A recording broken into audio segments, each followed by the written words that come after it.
The phone on the wall, a pale beige relic from a time of coiled cords and patient waiting, rang with shrillness that cut through the quiet hum of the old refrigerator. Arthur Jensen, a man whose movements were as deliberate and economical as his words, lifted the receiver. His knuckles were swollen, the landscape of his hands a testament to a life of hard work, or something else entirely. To his son, Mark, they were just the hands of an old man, a man who had failed to keep pace with the world. "Hello." Arthur's voice was gravelly, a low rumble that seemed to cost him some measure of energy. On the other end, Mark's voice was a stark contrast, smooth, fast, and polished by boardrooms and success. "Hey, Dad, just calling to touch base about the holidays." Arthur could hear the faint, tinny sound of the television in the background, the cheerful, manufactured chaos of a family life he was no longer a central part of. He looked out his small, meticulously clean window at the gray city sky. A pigeon landed on the sill, cocked its head, and flew away. "Okay," Arthur said. He knew this call. He knew its cadence, its purpose. It was the annual symphony of gentle exclusion, played with the strings of feigned concern. "Listen," Mark began, the word a well-oiled hinge on a door being closed. "Sarah and I have been talking, and with the kids' schedules and everything being so hectic, we've decided we're going to keep it really, really small this year. Super low-key. Just us." The words were chosen with a lawyer's precision, designed to convey a sense of logistical necessity rather than a personal choice. But the silence that followed was heavy with the unspoken truth. "You are not included." Arthur stared at a small, framed photograph on a side table. It was of his wife, Eleanor, her smile radiant. She had always been the bridge between his world and Mark's, the translator of his silence, the advocate for his quiet strength. Since she had gone, the bridge was out. "I understand," Arthur said. 3 words. He made no argument. He offered no guilt. He asked for no reconsideration. He simply accepted the reality presented to him. For Mark, this was a relief. His father's acquiescence was easy, predictable. He mistook stillness for weakness, silence for surrender. "Great, Dad.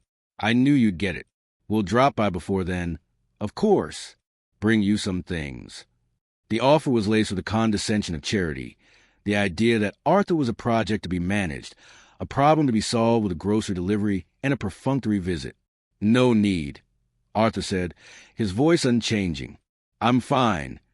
But Mark was already moving on, his attention drifting back to the brighter, louder world of his own making. "Okay, well, gotta run. Talk soon." The line went dead, leaving Arthur in a silence that was now deeper, more profound. He placed the receiver back in its cradle with a soft, final click. He did not sigh. He did not pace. He simply stood there for a long moment, a statue carved from forgotten honor. Then he walked over to his small, neat calendar, a gift from the local VFW post. With a steady hand, he drew a single, clean line to the date-circled holiday dinner. The ink was black, decisive. His son had made his plans. Now, Arthur would make his. He moved to the old cedar chest at the foot of his bed, the air around it seeming cooler, heavier. He knelt, the movement bringing a faint wince of pain to his face, a ghost of an old injury in his leg. He opened the chest. The smell of cedar and thyme filled the small room. Inside, resting on a bed of folded, yellowed newspaper, was not a collection of memories, but carefully curated archive of a life no one knew he had lived. He reached past a set of dog tags, a folded flag, and a thick, bound file stamped with words that were no longer in use, and his fingers found what he was looking for. A single, heavy coin. He picked it up, its weight familiar in his palm. He didn't look at the insignia. He didn't need to. He had known its sharp, intricate design by touch for half a century. He closed his eyes, and for a fleeting second, the gray city apartment melted away, replaced by the scent of pine and the biting cold of forgotten mountain range. He had his own family, his own promises to keep. His other plans, the ones that didn't involve his son's house at all, had just been set into motion. The quiet old man in the lonely apartment was about to remember who he truly was. And a world that had forgotten him was about to be reminded that the deepest waters are often the most still and the most dangerous. Welcome back to Stories of Valor, where we uncover forgotten heroes who walk among us, their greatness hidden in plain sight. Before we continue this story, take a moment to subscribe and click the bell icon so you never miss these inspirational tales of honor and vindication. Today, we delve into the life of Arthur Jensen, a father dismissed by his own family, a man whose quiet humility was mistaken for failure. What his son, Mark, couldn't see was that his father's simple life wasn't a retreat from the world, but a fortress built to keep the ghosts of heroic, violent past at bay. The story of Arthur's quiet life was written in the neatness of his small apartment. It was a life of routines, of small, deliberate acts that imposed order on a world that had once been pure chaos. His bed was made each morning with military precision, the blanket pulled taut, the corners folded into perfect triangles. His books, mostly histories of conflicts and biographies of generals, were arranged on a single shelf, not alphabetically, but chronologically by the wars they described. He ate the same simple meals, toast and black coffee for breakfast, a can of soup for lunch, a piece of baked chicken for dinner. This was not the life of a man who had given up. It was a life of a man who had seen enough of the world's complexities and now craved the solace of the simple, the predictable, the controllable. His son, Mark, saw none of this. He saw only what was missing. He saw no large television, no modern furniture, no signs of wealth or aspiration.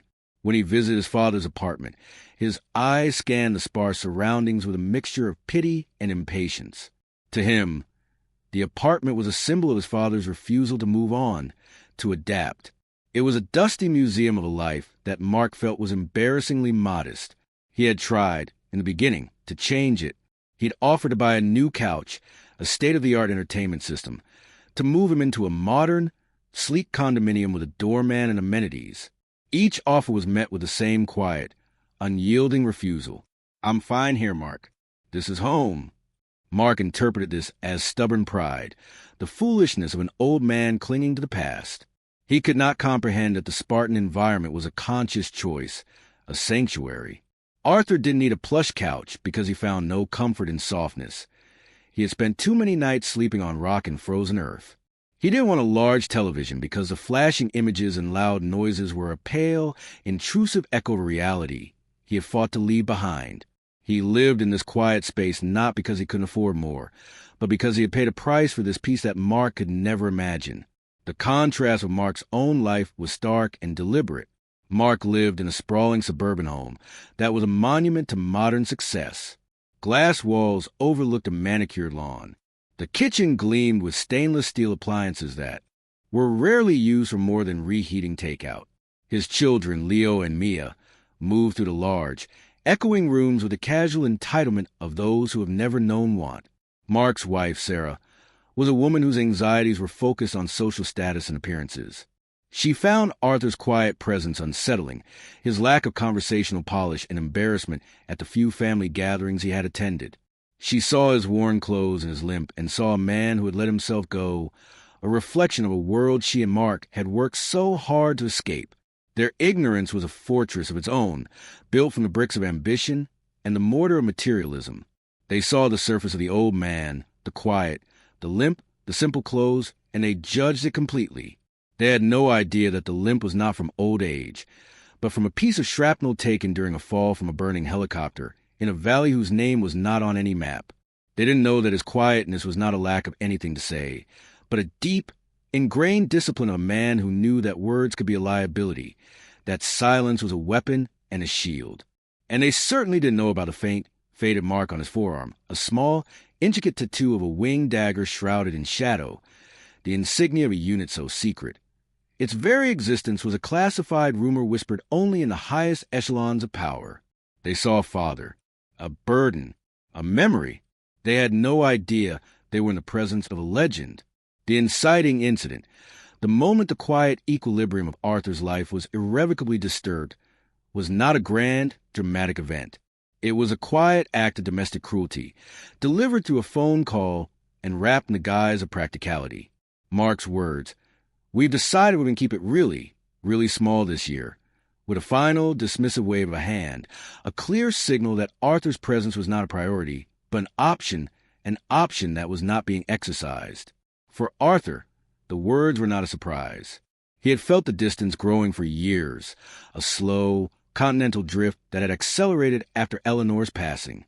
He had become a satellite in a decaying orbit around the bright, burning star of his son's family. But the finality of it, the casual ease with which he was set aside for the holiday, landed with a heavy, silent thud in the quiet of his apartment. It was a public humiliation, even if the public was only himself. It was a declaration that he was no longer essential. He hung up the phone, and the silence that followed was different. It was no longer peaceful. It was charged with the energy of disrespect. He walked to the calendar, and the act of striking through the date was not one of sadness, but of closure. A door had been closed to him, and so he would walk through another. That was the moment he turned to the cedar chest. The chest was a sanctum sanctorum, a physical container for a life he had locked away. Kneeling before it was a ritual. The pain in his leg, a sharp, familiar throb, was part of it. It was a key, unlocking memories he kept under tight control. The scent of cedar was the first wave, transporting him back. He opened the lid, and the contents were not mementos of civilian life. There were no family photos, no letters from his wife, no trinkets from vacations. That life was kept in his heart. This chest held the artifacts of his other life. The one lived in shadows. His fingers, large and calloused, moved with a strange grace over the objects. A K-bar knife with a worn leather handle. A Zippo lighter dented and scratched that still worked. A tightly folded flag. Not the stars and stripes, but black banner with a single, stark white emblem. Beneath it all, a thick, leather-bound journal. Its pages were filled not with words, but with maps drawn by hand, sketches of faces, and strange, coded symbols. This was his true history, a story written in a language only he and a handful of other men could understand. His target was a challenge coin. It lay in a small velvet-lined indentation, its bronze surface dull with age. He picked it up.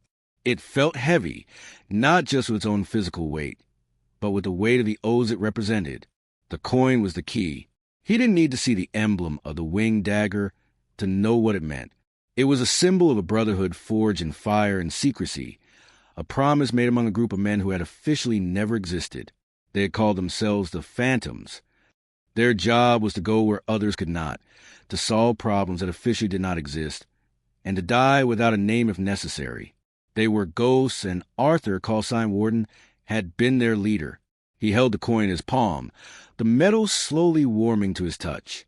He walked over to his telephone, the same one that had delivered the news of his exclusion.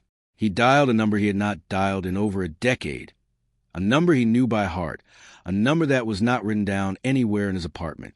It rang 3 times, and a sterile, automated voice spoke a single, random word. Archipelago. It was a question, a challenge. Arthur's response was immediate, his voice low and steady, a perfect counterpoint. Sundown. There was a click, then a new dial tone. He dialed a second sequence of numbers. A human voice answered this time, a man whose voice was rough but alert. Yeah. Arthur spoke 3 words. Warden needs a muster. There was a pause on the other end, a moment of stunned silence, then a sharp intake of breath. The voice that replied was now thick with emotion, with a reverence that bordered on awe. Warden. My God. Affirmative. We copy. Muster at the rallying point. When? Arthur looked at the calendar on his wall, at the date he had just crossed out. Holiday morning, he said. Sunrise. He hung up the phone. The quiet of his apartment returned, but it was now a different kind of quiet. It was the quiet of a plan in motion. It was the quiet of a sleeping giant beginning to stir. His son was having a small holiday. Arthur Jensen, the man they thought of as a relic, was planning a reunion. He was calling his family home. The days leading up to the holiday were a masterclass in dramatic irony. The audience, now aware of Arthur's hidden past and a secret plan, could only watch as Mark and Sarah continued the descent into arrogant ignorance. Their disrespect, once subtle, now became more overt, fueled by the impending stress of the holidays and their own self-imposed importance. Mark made good on his promise to drop by, arriving at Arthur's apartment with 2 grocery bags filled with luxury items, artisanal cheese, a bottle of expensive wine, a pre-cooked organic turkey breast in a vacuum-sealed pack. He presented them as if bestowing gifts upon a destitute man. "Just want to make sure you had something decent to eat for the holiday, Dad," he said, his tone dripping with condescending pity. He placed the bags on a small, clean kitchen counter, pushing aside Arthur's simple loaf of bread and jar of instant coffee with a faint look of disgust. Arthur watched him, his face an unreadable mask of stoicism. He didn't want the cheese. He didn't drink wine, and he had his own plan for his holiday meal. But he said nothing. He just nodded. "Thanks, Mark." His minimalism was a wall Mark couldn't breach, and it frustrated him. "You know, Dad, you don't have to live like this," Mark said, gesturing around the sparse apartment. "I make good money. Sarah and we could help you. Get you into a nice assisted living place. They have activities, socials. You wouldn't be so alone." The word alone was delivered with a final, pitying flourish. He saw his father's solitude as a failure, a disease that needed curing rather than a state of being that was consciously chosen. The irony was thick enough to choke on. Arthur Jensen, the man who had led a team of the world's most elite soldiers, the man who could survive for weeks in the harshest wilderness with nothing but a knife and his wits, was being told he needed activities to fill his time. The man who was about to summon a gathering of legends was being pitted for being alone. During that visit, the observer, the audience surrogate, came into play.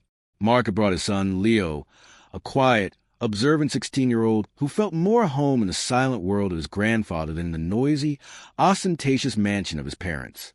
While Mark was busy critiquing his father's life choices, Leo sat quietly on the worn armchair, his eyes taking in the details his father missed. He saw the way his grandfather stood, a subtle but permanent brace on his right leg. He saw the intense focus in his eyes as he listened to Mark's patronizing monologue, a stillness that wasn't passive but coiled, like a predator waiting. And then he saw the totem.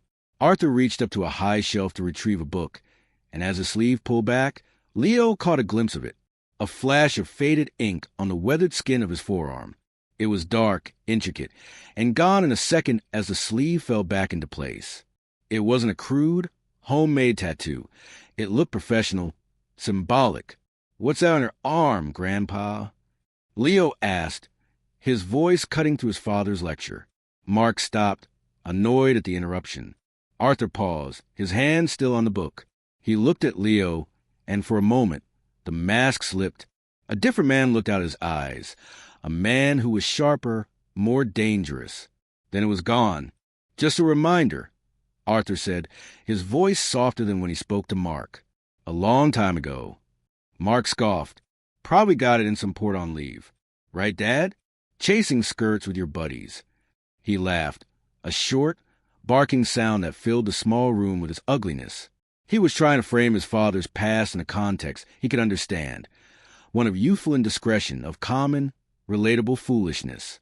He needed to shrink his father down to a manageable size, to fit him into a box labeled harmless old man. He had no idea the tattoo represented a brotherhood that made his own world of corporate hierarchies and social clubs look like a children's playground. After they left, Leo was quiet in the car. He couldn't shake the image of the tattoo, or the look in his grandfather's eyes. He felt a dissonance, a growing awareness that the story his parents told about his grandfather was incomplete, that it was wrong. He was the first one to see the crack in the facade, the first one to suspect that the quiet, humble man they were leaving behind in the gray apartment was infinitely more than he appeared to be. The stage was now perfectly set. The antagonists were firmly entrenched in their ignorance, their disrespect escalating. The observer had seen the clue, planting the seed of the coming reveal, and the quiet hero, having been pushed, had quietly, methodically set the pieces in motion for a checkmate no one saw coming. The tension continued to build, a slow, rhythmic crescendo towards the holiday morning. The narrative splits, showing the starkly different preparations occurring in two separate worlds. In the sprawling, sterile house in the suburbs, Mark and Sarah orchestrate what they call their small holiday. It is anything but. It is a carefully curated performance of familial bliss. Sarah directs the proceedings with the frantic energy of a general commanding a losing battle, obsessing over the placement of the designer table settings and the organic, gluten-free, ethically sourced menu. Mark, meanwhile, lounges in a leather armchair, scrolling through his phone, barking occasional orders to the children and basking the glow of his own success. Their conversation is a litany of complaints disguised as blessings. They talk about the pressures of their jobs, the cost of the children's private school, the upcoming luxury vacation they desperately need. In one particularly telling exchange, Sarah looks out the window at the manicured lawn and sighs dramatically. "I just wish your father would make more of an effort. It's like he wants us to feel guilty." Mark nods in agreement, oblivious to profound irony. "I know. I try, I really do. But he's just so stuck. It's like he peaked in the army or whatever and then just stopped." The line hangs in the air, a perfect summation of their complete and utter misjudgment. They see his life not as a quiet harbor after a storm, but as a stagnant pond. They believe his story is over, when in fact, the most dramatic chapter is about to be revealed. While they chase a hollow version of happiness, Arthur's preparations are of a different nature entirely. They are silent, deliberate, and steeped in a history they cannot imagine. He lays out a set of old but immaculately clean clothes. Not a uniform, but simple, functional civilian attire. A pair of dark, sturdy trousers, a gray, collarless shirt, a heavy, dark wool jacket that has seen many winters. He cleans his small apartment with the same meticulous care as always, but today there's a different energy to his movements. He is not just tidying up. He is preparing a space for a sacred event. He polishes the small table where his wife's photograph sits. He winds the old mantel clock that chimes on the hour. These small acts are his ceremony, his way of honoring the past and the men he is about to meet. He does not cook the expensive turkey breast his son brought him. Instead, he prepares a simple, hearty beef stew, the kind of meal that can be cooked in one pot over fire, a meal that speaks of camaraderie and shared hardship. The aroma that fills his small apartment is rich and evocative, a scent of home that has nothing to do with designer kitchens or organic ingredients. The observer, Leo, is the bridge between these two worlds. He is physically present in his parents' house, but his mind is elsewhere.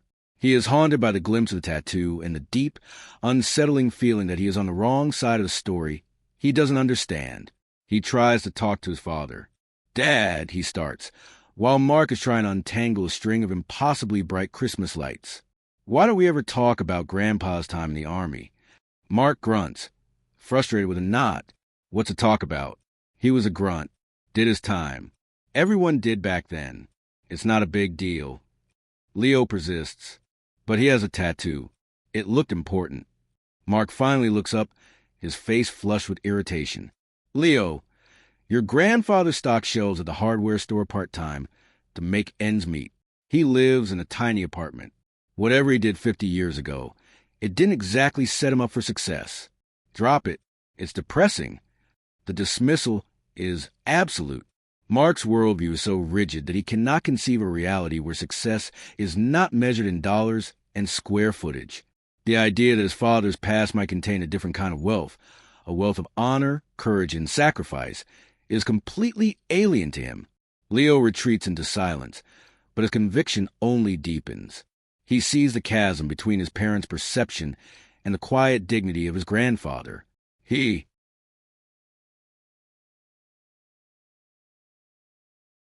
is the audience within the story, waiting for the truth he instinctively knows is there.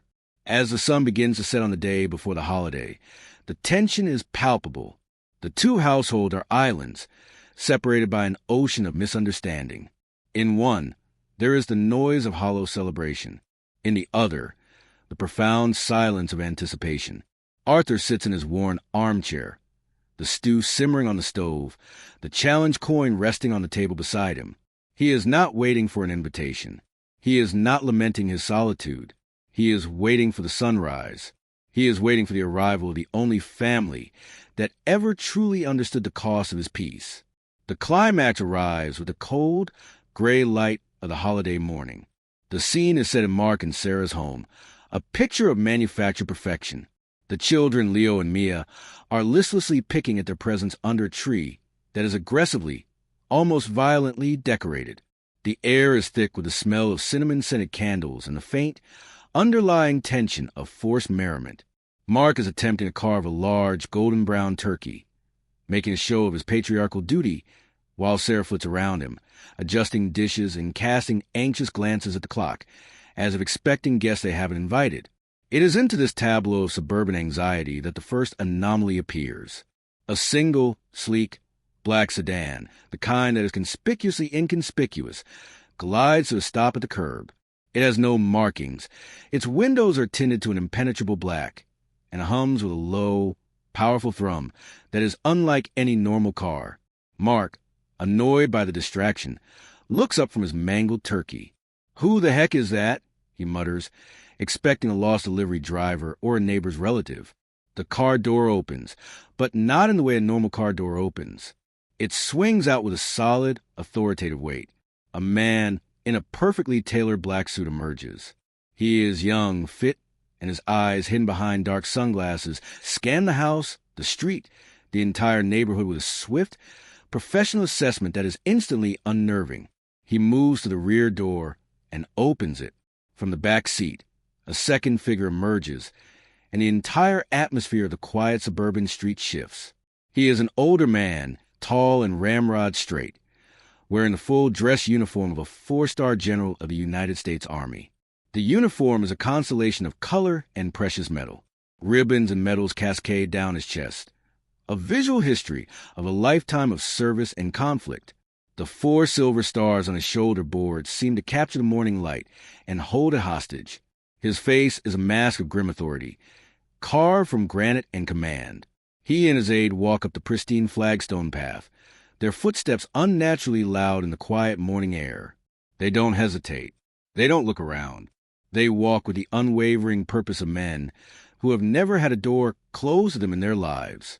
They reach the front door, and the aide, without knocking, presses the doorbell. The cheerful, melodic chime is a bizarre counterpoint to the grave intensity of the men who triggered it.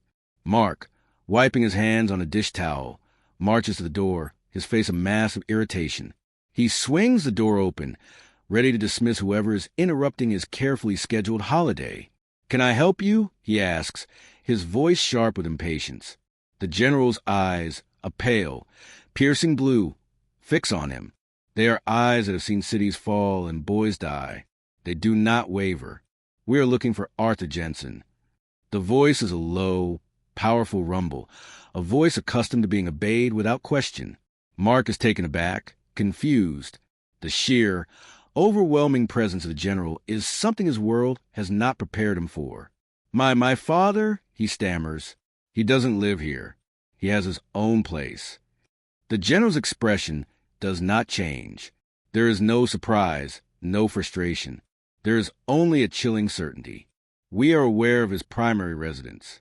This address is listed as his Tier 1 emergency contact location, an address to be used only in the event of a Priority 1 national security directive.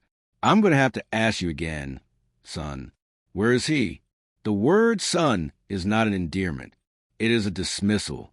It reduces Mark, the master of his own universe, to a civilian, an obstacle.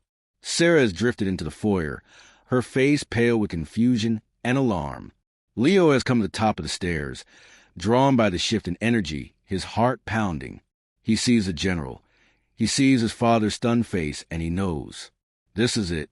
This is the answer. Mark, flustered and defensive, replies, "I don't know.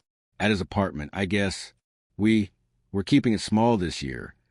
The excuse sounds pathetic, childish, even to his own ears. The general's gaze hardens, a flicker of something cold and dangerous in his eyes. It is the look of a commander who has just been given a profoundly unsatisfactory answer. He takes a single, deliberate step forward, crossing the threshold into the house, an invasion of this sterile sanctuary. The monologue, the great reveal, is about to begin. The air crackles. The world shrinks to this foyer, and the foundation of Mark and Sarah's entire reality is about to be systematically dismantled, piece by piece, by a man who holds their father's forgotten history in his hands. The general stood in the foyer of the pristine home, his presence sucking all the air out of the room. He was a figure from a different world, a world of consequence and absolute authority, and his very existence within these walls was a judgment on the triviality he saw around him.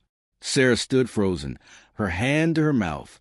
Mark, for the first time in his adult life, seemed small, his confidence stripped away, leaving behind a confused, defensive man-child. At the top of the stairs, Leo leaned forward, hanging on every syllable, his intuition screaming that this was the moment of truth. The general's voice, when he spoke again, was lower, more controlled, but it carried the weight of history. It was the voice of the vindicator, the witness to a life of hidden greatness. "You're keeping it small," he repeated, the words tasting like ash in his mouth. "You told Arthur Jensen, a man to whom this nation owes a debt that can never be repaid, that you were keeping it small." He shook his head, a slow, deliberate movement of profound disbelief. "Let me tell you who you just kept it small from."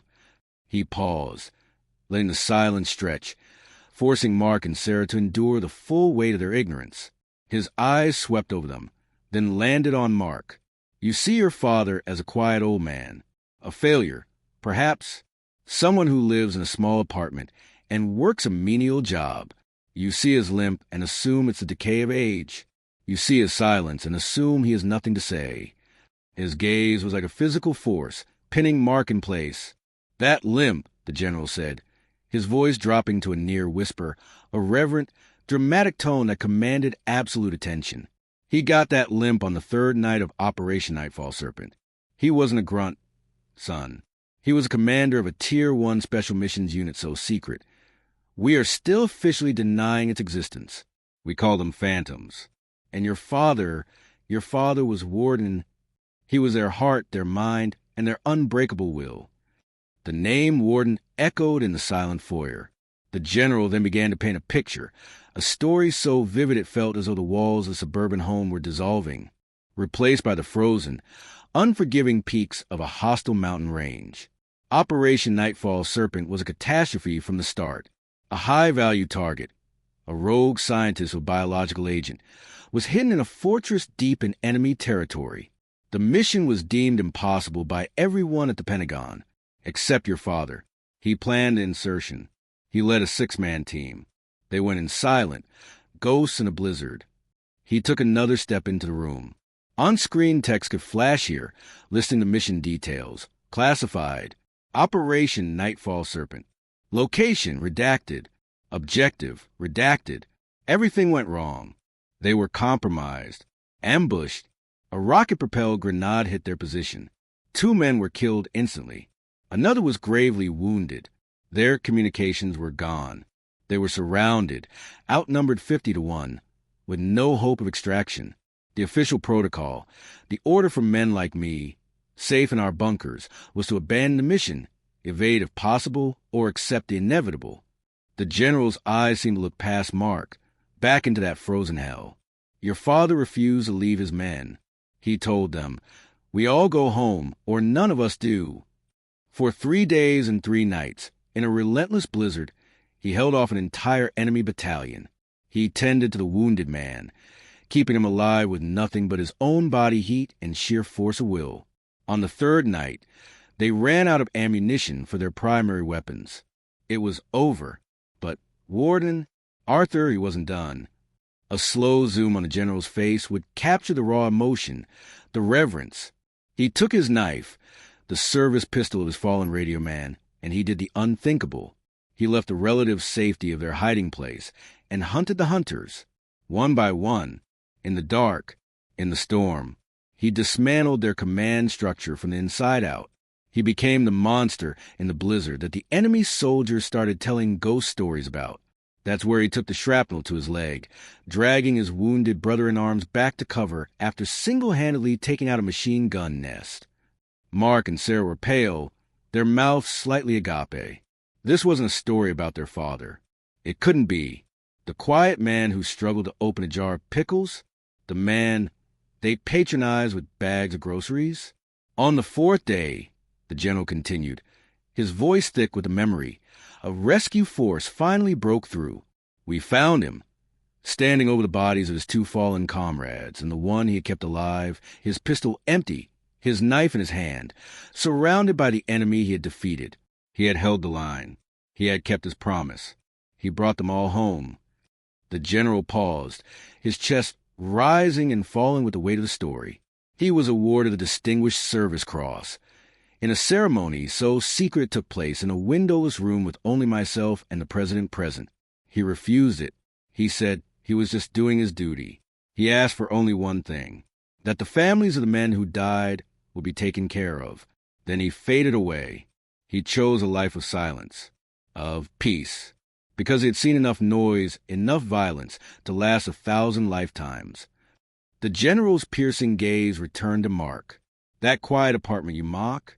It's his fortress of solitude. That menial job? It's his connection to a normal world he fought to protect. His silence? It's his respect for the dead, for the secrets he carries. He is not a man who peaked and stopped. He is a man who carried the entire world on his shoulders, and then quietly put it down and walked away, asking for nothing in return. The monologue was complete. The reveal was absolute. Silence, a profound, crushing silence descended upon the room, broken only by a soft, choked sob from Sarah. The power dynamic had not just shifted, it had been obliterated. The truth had arrived like a bomb, and the fragile, self-important world of Mark and Sarah lay in ruins around them. The immediate aftermath of the general's revelation was a tableau of shame and stunned silence. The air in the meticulously decorated foyer was thick and heavy, charged with the brutal, transformative power of the truth. Mark stood as if turned to stone, his face a canvas of conflicting emotions, disbelief, shock, and the dawning, sickening horror of his own profound ignorance. The condescending smirk he so often wore was gone, replaced by a slack-jawed emptiness. The man he had dismissed, the father he had pitied, the burden he had so casually excluded from his holiday, was a giant, a legend, and he, Mark, in his comfortable, successful life, had never even bothered to look up. He had judged a king by the simple robes he chose to wear in his retirement. Sarah had her hands over her mouth, her eyes wide with a mixture of awe and deep, soul-crushing shame. Every condescending comment, every impatient sigh, every moment of casual disrespect towards Arthur replayed in her mind, now cast in the horrifying light of what she had just learned. She thought of the cheap wine and artisanal cheese they had brought him, a pathetic offering to a man who had feasted on courage and sacrifice. The memory burned her with a shame so intense it was a physical pain. She felt small, petty, and irredeemably foolish. At the top of the stairs, Leo slowly sank to a sitting position, his eyes shining with tears. But his were not tears of shame. They were tears of vindication, of awe, and of a deep, burgeoning pride. The puzzle pieces of his grandfather, the quiet dignity, the mysterious limp, the haunted stillness, the faded tattoo, all snapped into place, revealing a portrait not a simple old man, but a hero of epic proportions. He finally understood. His grandfather wasn't stuck in the past. He was a silent guardian of it. The general surveyed the scene, his face grim, his duty done. He had not come here for this domestic drama. He had come for Arthur. He turned his piercing gaze back to Mark. The president has authorized a recall of all retired Phantom operatives for a special commendation ceremony in Washington. It is not a request. Arthur's presence is required. We came here when he didn't answer his primary phone line, assuming the worst. We didn't expect to find, he trailed off, his gesture encompassing the opulent house and the shattered family within it. The unspoken end of the sentence hung in the air, this level of disrespect. The aide, who had stood silent and watchful by the door, spoke for the first time, his voice crisp and professional. "Sir, we have a location for him." The general nodded curtly. He turned to leave, his mission here concluded. He paused at the doorway and looked back, not at Mark or Sarah, but at Leo, who was now walking slowly down the stairs, his eyes locked on the general. The general gave a slight, almost imperceptible nod, a sign of respect passing from one generation to another, acknowledging the boy's understanding. He never spoke of it, the general said, his voice now quieter, almost reflective. That doesn't surprise us. We have a saying in the community. The ones who talk don't know, and the ones who know don't talk. The quietest ones, they are the ones who carry the heaviest burdens and the greatest honor. With that final, devastating pronouncement, he and his aide turned and walked out of the house, their footsteps once again unnaturally loud on the flagstone path. They got back into the black sedan, the doors closing with a solid, final thud. The car pulled away from the curb as silently as it had arrived, leaving the family alone in the wreckage of their own ignorance.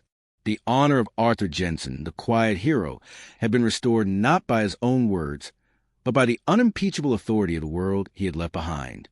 The shame that now filled the house was a palpable entity, a silent, suffocating guest who had taken Arthur's empty seat at the holiday table. The resolution was not a scene of joyful reunion or tearful apologies. The damage done was too deep, the chasm of misunderstanding too wide to be crossed so easily. The narrative leaves a shamed family in their silent, opulent prison and shifts its focus back to the protagonist, the quiet hero, Arthur Jensen. The general and his aide had located him, but they did not interrupt him. They understood. Honor has its own rituals. The final scene finds Arthur not in his apartment, not in Washington, but in a place that held a far deeper meaning for him. He is at the National Cemetery, a vast, silent city of the dead. The morning is cold and crisp, and his breath plumes in the air. He is not dressed in the uniform of a soldier, but in the simple, dignified clothes of a citizen, the very clothes that his son had scorned. His limp is more pronounced on the uneven, frozen ground, a constant, physical reminder of the price of his survival. He navigates the endless rows of white headstones with familiar purpose, as if walking a well-trodden path. He stops before a specific stone, no different from the thousands around it. Yet to him, it is the center of the world. The name carved into the marble is Michael Archer Reed. Below it are the dates of his birth and death. The date of his death is the same day of the year as this holiday. Arthur kneels, the movement slow and pained, the cold of the ground seeping through his trousers. From his pocket, he takes a small, folded American flag. He carefully unfolds it and plants it in the soft earth at the base of the headstone. This was his other plan. This was his small, holiday gathering. He was not alone. He was with his brother. Michael Archer Reed was a radio man who had died in his arms during Operation Nightfall Serpent. He was one of the men Arthur had refused to leave behind. For 50 years, on this day, Arthur had made this pilgrimage. It was a silent promise, a debt of honor that he paid year after year. His son thought he was being excluded, left out in the cold. The reality was that Arthur had a prior, more sacred engagement. He had chosen to spend the day with a fallen comrade, rather than with a family who did not see him. He reaches into his other pocket and pulls out the heavy challenge coin, the one from the cedar chest. He presses it firmly into the top of the headstone, leaving it there. It's a tradition, a message to other members of their secret brotherhood who might pass by. It says, "I was here. I have not forgotten." He remains kneeling for a long time, his head bowed, a silent conversation passing between the living and the dead. He is not sad. He is at peace. This is his church. This is his family reunion. This is where his silence speaks volumes. He is vindicated, but not by the general's dramatic revelation to his family. He has no knowledge of that confrontation, and wouldn't have cared if he did. His vindication comes from within. It comes from his own unwavering adherence to a code of honor that his son's world could not comprehend. His humility is not a performance. It is the core of his being. After a long while, he slowly, painfully, rises to his feet. He gives the headstone one last look, a quiet acknowledgement of a bond that death could not break. Then he turns and walks away, his solitary figure receding among the forest of white stones. He does not look back. He is Arthur Jensen, the warden, a quiet hero who asked for nothing and gave everything. He sought no recognition and desired no reward. His honor was his own, intact and absolute, and he carried it with the quiet dignity of a man who had made peace with his ghosts. The story ends not with celebration, but with a quiet, powerful image of enduring loyalty and profound truth that some legacies are written not in headlines, but in silent, steadfast remembrance. The story of Arthur Jensen is a powerful reminder that heroes don't always wear capes or uniforms. Sometimes they were the simple clothes of a quiet neighbor, a reserved father, a humble grandfather. They walk among us, their greatness hidden not by design, but by a world too busy, too loud, and too materialistic to notice. The disrespect shown to Arthur by his own son is a reflection of society that often judges value based on wealth and status, forgetting the deeper, more profound measures of a person's worth. Courage, integrity, sacrifice, and honor. Mark and Sarah were not evil people. They were simply blind. They were blinded by their own ambition, their own anxieties, and their own narrow definition of success. They looked at Arthur and saw a reflection of their own fears, the fear of becoming old, of being left behind, of being ordinary. They couldn't see that his ordinary life was the most extraordinary achievement of all, a hard-won peace earned on the battlefields of a secret war. The climactic reveal by the general serves as a powerful narrative device to shatter this blindness. It is a moment of pure, unadulterated truth that forces the antagonist to confront the vastness of their own ignorance. But the true resolution, the true vindication, does not happen in that moment of shame and revelation. It happens in the quiet solitude of the cemetery.